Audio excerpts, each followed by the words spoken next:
When Carol first started, she was starting to do some site visits, and after probably the second site visit, she had approached me and she says, "Hey, Mike," she goes, I noticed that some of our houses could use some sprucing up." She saw these homes for the first time, and she saw some potential renovations. I don't think she had any idea of what her initial thoughts, where it would go.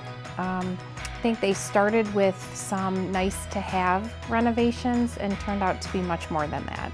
I really got to see a lot of smiles on people's faces. When we come in and we do a safety repair or we do something like that, it's kind of like, that's not really that fun.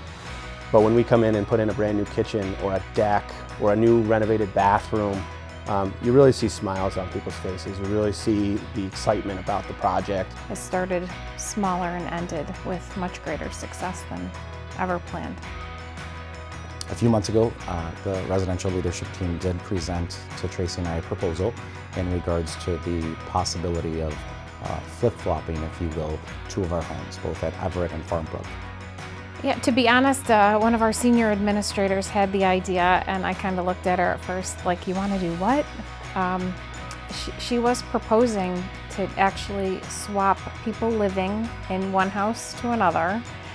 It took some teamwork and it took a lot of effort from a lot of areas, but it was great to see in the end.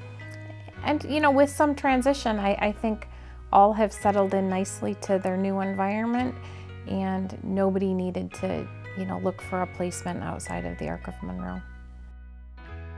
Our next piece of our housing need is full accessibility. It's very hard to find on the market. Like I said, we've been looking for 2 years for fully accessible homes, and we've maybe looked at one that was not even nearly where we wanted it to be. We are working with a realtor to try to identify a piece of property, so we'll be looking to secure that in the near future.